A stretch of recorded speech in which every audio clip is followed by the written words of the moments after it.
bless you. Hallelujah. Dzień dobry. Nazywam się David Lewandowski. Jestem misjonarzem do Polska. Oh, good morning.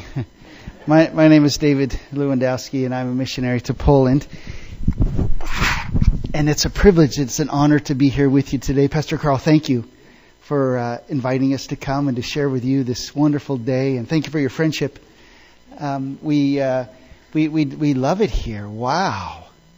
I guess if I was going to be sent someplace besides Poland, it might be here. Wow. Hallelujah.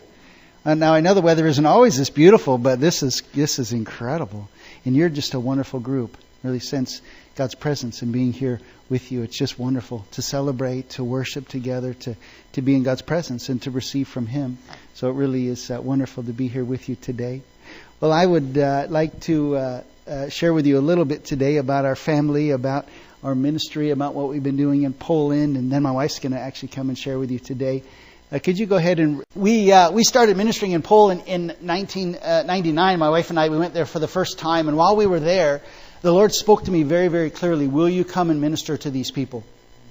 And so with God's call, my wife confirmed that call with a dream that she had had when she was a missionary in Hong Kong as a young lady. And so with that, we started taking teams, first with Shake the Nations and then Global Passion. We took teams primarily from Grass Valley, but they came also from around the nation and joined our team. 3 years we went to Poland, to Slovakia with mission teams. And God then called us full-time to go, not just for a few weeks in the summertime, but to go full-time. And we did that in 2004 gladly. But Poland is a very, very interesting place. It's a very religious place. However, the challenge that we face in Poland is that the Polish people look more to the mother of God, or to the mother of Jesus, to the Son of God.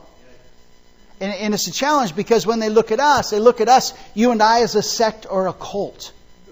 Now, I grew up, it's a challenge to reach a Polish person because to be Polish is to be Catholic. You can't separate the two.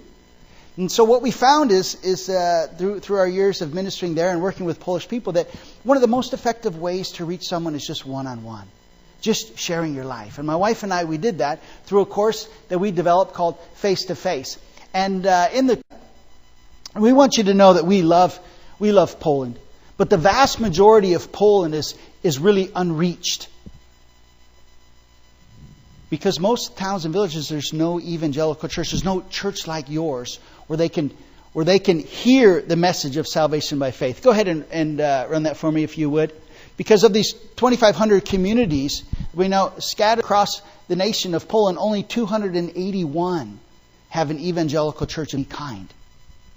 And so we know that the harvest is plentiful, that there's a lot of opportunity in Poland for us to be able to reach out. And so one of the things that we've been doing, the main thing that we've been doing is working in a church planting project. I've been helping to start 8 churches in Poland. These are some of our church planters or spouses.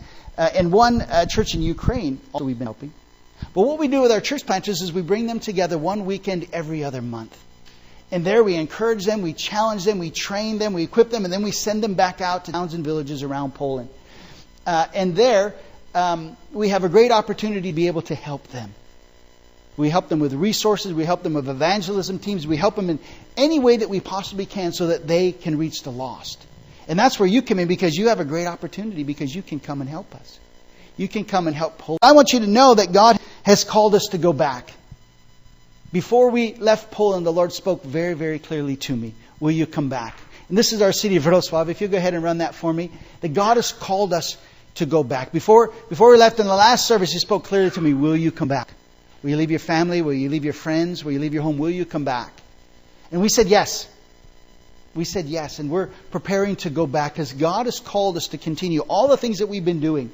For over 10 years, God has called us to bring that together through an international church. To reach the foreigners, to reach the Polish people. Do you know why? One thing we know about Polish people, they love you as Americans. They love you. They love your fast food. They love your Levi's, your Wranglers, your Avon, your Tupperware. They love you as Americans. They love your language. And so God has called us to put all that together and there to reach the lost and make disciples. Because what we want to do is we want to make disciples who will make disciples. Who will start home groups.